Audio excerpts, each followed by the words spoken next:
Hi, this is Michael Orrell from MobileBurn.com, and today I have with me the Samsung Intensity 2 for Verizon Wireless. It's available now for $49.99 after a $50 mail-in rebate.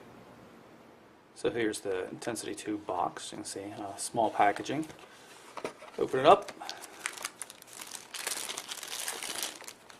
Here's the phone. You can see it has a 4-row QWERTY keyboard. Set that aside and see if anything interesting comes in the box. Got the Samsung compact charger and also a micro USB cable that can be used with the charger, or you can plug it directly into a laptop or desktop computer. You can see the micro USB connector there. Otherwise, it looks like it's just user manuals, quick start guides, and that kind of stuff. Not all that much inside the box. Pulled off some of the protective coating so we can get a better look at the device. Weighs about 116 grams and it's about 16 millimeters thick. You can see we've got volume control here on the left hand edge, micro USB port for charging and data, lanyard loop fixing point, 2.5 millimeter headphone jack, not the 3.5 millimeter headphone jack people like to see these days. Here's the micro SD memory card slot, no card included though, and of course a camera shutter button for the 1.3 megapixel camera. See, there's a nice grid textured pattern on the back of the device. Everything is a metallic blue, kind of a blue chrome up on the front. The display is 2.2 inches across the diagonal. It's a QVGA resolution. That's 320 by 240 pixels. Nice set of keys and a good D-pad right here. The power call send button, speakerphone button, back, 2 soft keys. Everything has a nice click, pretty good feel overall. See, there's also 2 soft keys here for when you're using the device in landscape mode with the keyboard out. The keyboard, 4 rows, rubber keys. They're fairly stiff, but they are rubber. You can see how they indent when my finger presses into them. You've got gray marked keys over here on the left hand edge, and along with the arrow keys and the OK button on the right hand edge, probably for gaming. That would be my best guess.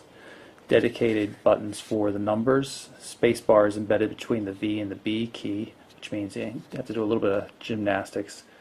But it should work out pretty well. Like I said, the key feel is pretty good, and spacebar seems sufficiently stiff that it actually works well. Some of these rubber keys, the spacebars don't really work well at all.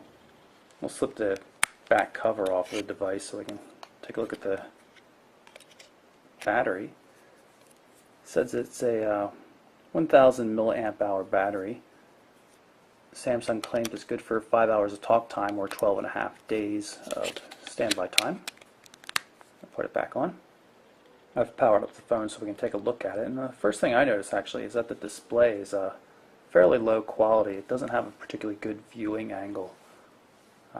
Not real pleased with it, even though it has a reasonable QVGA resolution for that size. Hit on the D-pad center button here and we'll go into the main menu. And in spite of the fact that it looks otherwise, this really is just a 3x3 grid of icons, but they've been cleverly arranged to look like a desktop. It's kind of cool. You see prominently displayed up here in the upper left hand corner is the Microsoft Bing search. You've also got the Social Beat application for Twitter, Facebook, and MySpace integration. VZ Navigator. And we'll go up here. There's the mobile email and of course Media Center. Your contacts. Messaging, nice little inbox there, and call log, I'm guessing. Yep, recent calls. You'll notice that we appear to have received a message here. I'm not sure what exactly it's for. It's just something from Verizon.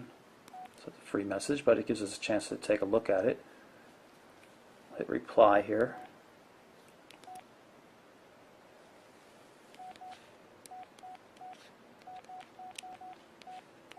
As I mentioned, the keys have a reasonable feel. Looking for the space, right? There we go, and there's a period in the lower right hand corner. We'll send this off.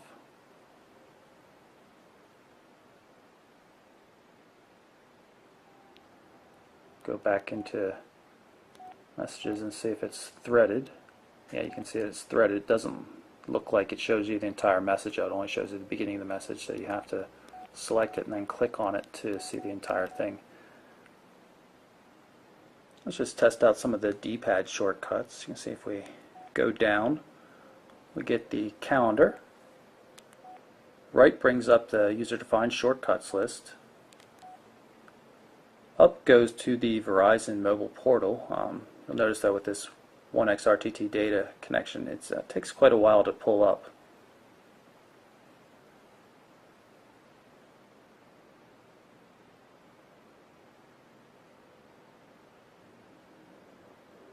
There it is, finally came up.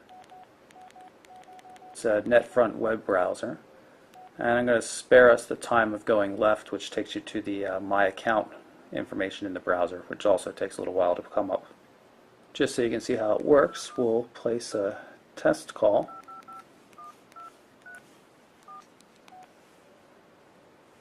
Speaker button here.